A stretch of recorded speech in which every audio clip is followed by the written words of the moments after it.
Alright, hello citizens of the Nigelverse. It is Nigel once again, and this is going to be another movie review. We are starting a new duology of movies. So after the wrapping up of the original Spider-Man trilogy, although there was supposed to be a Spider-Man 4, although that kind of fell through, and I kind of briefly discussed it when I did my Spider-Man movies retrospective, my original Spider-Man trilogy retrospective. If you haven't already, go check out that video. But they decided to go in a new direction with the Web Slinger, including a new actor and some new baddies. I'm of course talking about the Amazing Spider-Man. Of course, these next two movie reviews are going to be about the two Amazing Spider-Man movies, and we're going to compare and contrast them to the original trilogy and find out why did these ones fly under the radar. Why weren't these ones as well received as the original trilogy?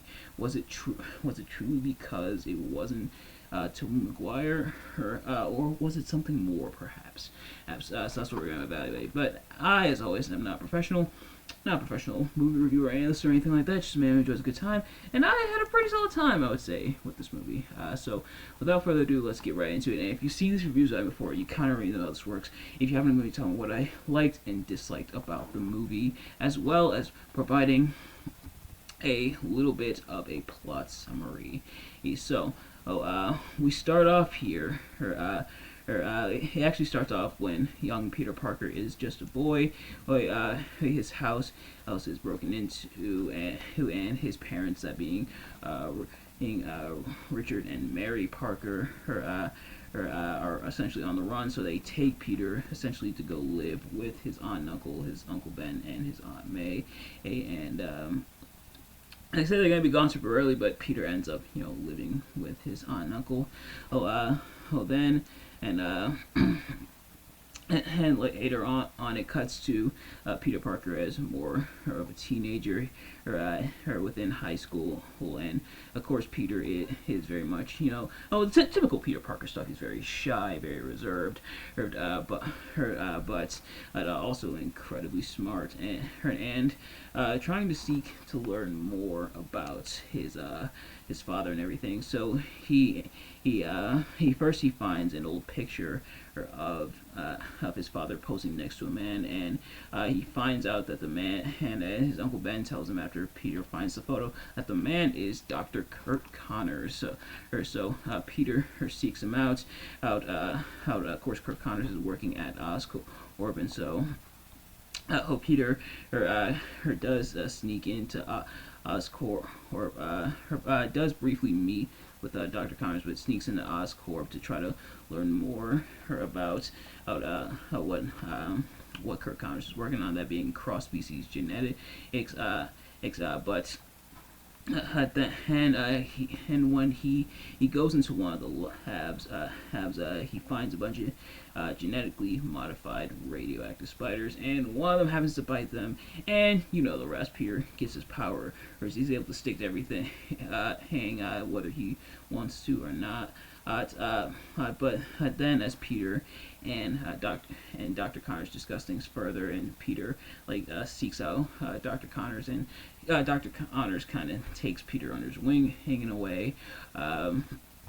He tells him that he's working on trying to allow humans to regenerate limbs, and using lizard DNA, that lizard DNA to allow humans to regenerate limbs. He's tried it on mice and everything, but so far unsuccessful, until Peter is able to rework the formula to be able to allow for things. And Kurt Connors especially wants to do that because he is missing his right arm. It was amputated, and so essentially wants to grow back his arm.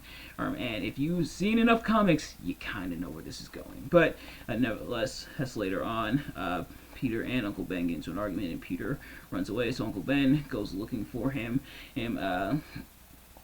But Uncle Ben is killed by a robber, and the very same robber who robbed the store that Peter was at. And Peter didn't stop the robber, and the robber runs into Uncle Ben, and Uncle Ben tries to stop the robber, and he is of course shot and dies.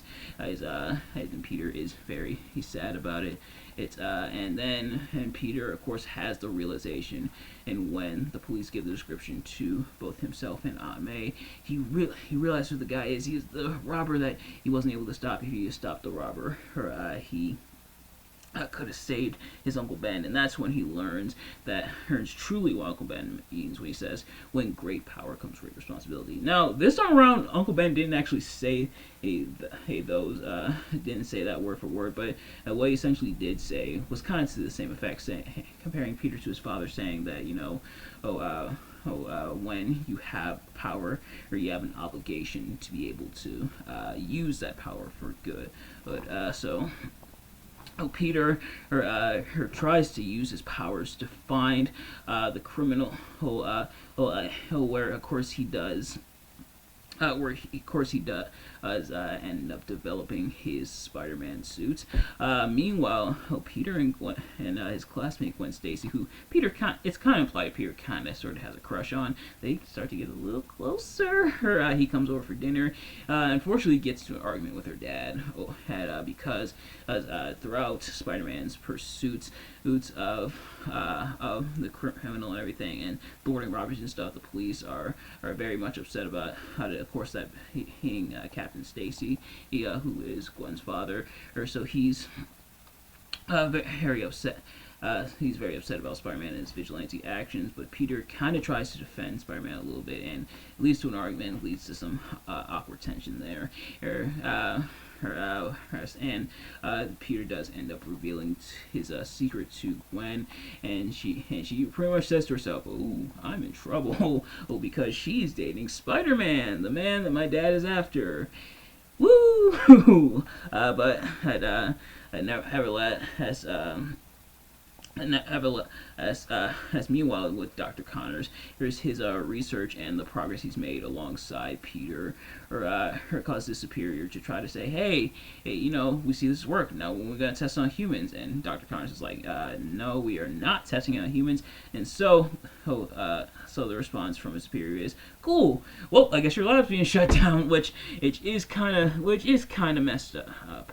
But nevertheless, Dr. Connors eventually he tries the serum on himself, and it does regenerate his arm at first, but then Dr. Connors does become the lizard, pretty much a giant reptile. He goes rampaging on the bridge, trying to take out his superior and everything. Meanwhile, Spider-Man tries to stop him, but it has to save the innocent people who are about to die on the bridge, including a young boy. And of course, Spider-Man saves the boy, helps the boy climb out of the car that's about to fall. I'll even hand him his mask and everything, which I'll dive more into when I get into my likes and dislikes. But nevertheless, Spider-Man now has to go after the lizard. Peter, not as Spider-Man but as himself, tries to report this to Captain Stacy, but Captain Stacy doesn't believe him, is having none of it. Even though a bunch of people saw it on the bridge. That's weird. Although I think. I forget whether or not Peter reported it before or after the attack from the lizard. I think it was before, like, the lizard attack and everything, attacked the city, and Spider-Man saved the people. But then afterward, that's when people become aware that, okay, there is a giant lizard running around, but the police are still focusing a lot of their efforts on Spider-Man. Peter does have another run-in with the lizard, who of course does deduce his identity as Spider-Man by taking off his mask when they fight, and then has a third encounter at Peter's school. The school is evacuated as the lizard attacks, and Spider-Man has to fight it off and everything, and Peter figures out what Dr. Connor's plan is he is going to take a biochemical agent from the Oscorp Tower and pretty much use it to engulf the city in a gas that will turn everybody into lizard people. Oh, Dr. Nefarious, is that you? But no, I can't make that joke because I haven't played Ratchet and Clank 3 yet. But I know how it goes though. But I know nevertheless. So Peter has to stop him, or him, Peter slash of course Spider-Man, but he is caught by the police. Captain Stacy finally catches up to him but does let him go. Oh, he does find out his identity though, but lets him go when he tells him that he's going after the lizard and that his daughter Gwen is there. Peter and her there to get the antidote, not only in case his the lizard turns people into lizard people, but also to cure Dr. Connors himself. Also, so the police captain and lets him go. And Spider-Man goes after him. He with some help from the construction workers. One of the construction workers, of course, being the construction workers, less like crane operators. One of them who is the boy that is the father of the boy that Peter helped out. So they help Spider-Man out as well. Spider-Man and gets one final battle against the lizard. Captain Stacy, he also shows up as well. Peter tries to stop the agent, but Captain Stacy tries to stop the lizard, but the lizard essentially fatally wounds Captain Stacy.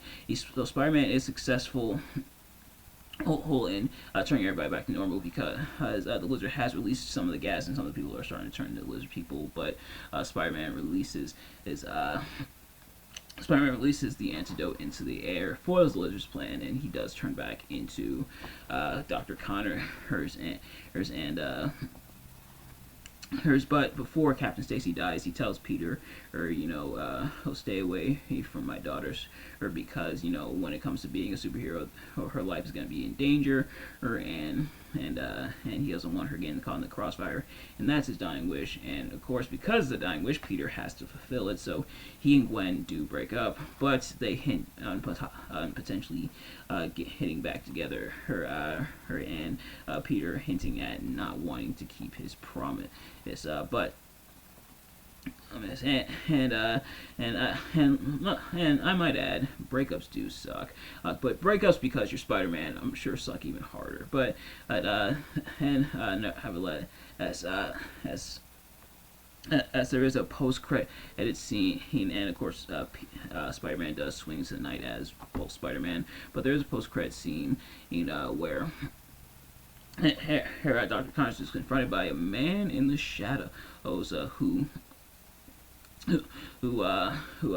Dr. Connors wants the man to leave Peter alone, don't bother and everything. Will that come into play, and how will that affect the next movie? We are going to find out. Now, how I forgot to watch the post-credit scene again when I went back to rewatch the movie, but I did watch the post-credit scene when the movie first came out and we saw it in theaters, and we'll see what the payoff is next time around when it comes to that. But ladies and gentlemen, that is the movie, or at least the plot summary when it comes to the movie. But now to get into what I liked and disliked.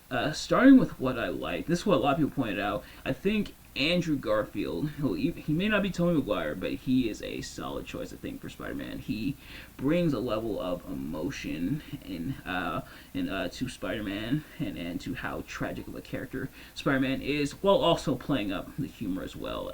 The thing about Spider-Man, it's very much a balancing act. Spider-Man and story is very tragic, losing his parents and losing his uncle, and some continuities losing his aunts, but I'd also uses the quips and everything, and is very quick-witted and things like that. And I imagine probably to help mask the pain. And sometimes humor is how you deal with things, but I think Andrew Garfield does do really well in that regard. And art, and I think he's able to show his range, even for moments, being able to show his range as an actor and how he plays. Is as Peter Parker, or Gwen Stacy. Thankfully, she doesn't suffer from Mary Jane syndrome. I think that's what I'm coining it, where you do kind of root for them to get together as a couple. She's not like their relationship isn't a toxic one. It's actually very sweet in a lot of regard. Or it's like, and I wonder if having the dynamic of her and then having her father, Captain Stacy, also in the mix. I wonder if that dynamic helps out as well, but their relationship isn't one that you dread or is like, ugh, why are these two together? But yeah, I think it's a solid dynamic. Dr. Kirk Connors, how he's done, I think, is really well done. The only reason I'm not saying the actor's name is because I'm not sure how to pronounce it, and I'm not even going to attempt because I already know I'm going to butcher it. But yeah, how he plays as Dr. Kirk Connors, you can tell very smart, but also very desperate, and oftentimes we do desperate things. The dynamics of how we see Peter Parker's ascension into herohood, how we see the great power begatting great responsibility. This time around, when it comes to what Uncle Ben says to him and everything, and like the original, I think did it really well, but this one takes it the next level. Like, they keep the chain of events where if Peter had did something, and it definitely would have helped out more. But I think here it hits harder because as with the original Spider-Man, like I feel like with the original Spider-Man, him catching up to the man who did it later on, and then realizing he was at the Fight Club he was at, I think that does have that emotional weight. But the fact that it was a robber, and Peter knew essentially that he was a robber. Well, the original Peter knew he was a robber as well. But then Uncle Ben gets killed not too long after, and then Peter goes right after him, and then Peter realizes the guy, and then goes after him from there. I don't know if I'm making any sense with that, but I think here it has even more of that brunt and that weight. So I think pretty solidly done, and the effects look really good. Not as much as like that 2000s cheese as the original Spider-Man had a bit more refined, which makes sense because this is taking place. This is actually taking place. Excuse me, about 10 years after the original, but or at least when the original trilogy began in 2002. But yeah, so I think really solidly done in that regard. What I didn't quite like about it as much, the character design for the Lizard admittedly does look a little weird. They do, like, he is CG'd, but it does look a little strange. I think they do try to go for realism as much as possible, but I think it also does look a little weird at times, at least with how the character looks. The other thing is that I feel like, and I think this might be the reason why people don't like this Spider-Man as much, it does feel a bit too emo. Like, yeah, Peter's life is very tragic. Yes, a lot of bad things happen to Peter, but it does feel a little too much. It does feel, it almost feels like, it's ironic because this show I'm about to reference wouldn't come until later on in 2012, but it does feel kind of reminiscent of like Arrow, which is why I was looking up to see when Arrow came out. So Arrow came out after this movie came out, but it does kind of feel like Arrow, or like it feels overly dark at times, which like I said, yes, Spider-Man's tale is very dark, but it's also lighthearted in a lot of regards. Like I think the original, it was able to balance out where you did have the tragic moments, you did have the sad moments, but it also knew when to have fun. And this movie, I would say, for the most part, knows when to have fun, but it does get a little dark. Maybe I'm alone on that regard, but but it does get a little dark and weird at times. And the fact that Peter doesn't actually find his uncle's killer. I imagine in the whole point is that because the lizard popped up, Peter realizes it's not really that important than a giant lizard running around. But the fact that that's not followed up on, like in the original trilogy, Peter finds the killer and confronts him and everything. But here, this version of Peter Parker unfortunately doesn't get that, and I wonder if that's intentional to show, not exactly having closure or having this Peter move on. And if that's the case, I think that does make sense, but it's a little weird that's not really followed up on. But nevertheless, that is going to do it for this review. Thank you all so much for watching. I hope you enjoyed. If you did, please do me a favor, like, comment, subscribe, share with your friends, turn on post notifications so you know every time I upload a video, so you can see as soon as it drops, and let me know in the comments what your thoughts on this movie and my review. Did you like this movie? Did you like my review of the movie? And what is your favorite live-action Spider-Man? And of course, within the next couple weeks, we are going to look at the Amazing Spider-Man 2. Who so far off to a good start. Let's hope the second movie is as good as the first. And judging by not just what some people have said, but from what I remember about the second movie, we might be in for a rough time. But nevertheless, thank you all so much for watching. I'll see you guys later. Peace. Oh, real quick, not peace just yet. I also got to mention, the Spider-Man's costume is also really solid this time around. I remember as a kid, I was one of those kids where I was like, oh, I don't like change, and stuff like that, where when it looked different automatically equaled bad, and when I was young and dumb. But here, I think the costume does look really, really solid, like having a bit more of that like modern design. The costume also does look kind of dark as well. You can tell its influences, but also kind of having that almost dark feel to it. It while also giving it that modern flavor, I think works really well as well. But nevertheless, that is truly it. Thank you all so much for watching. I'll see you guys later. Peace.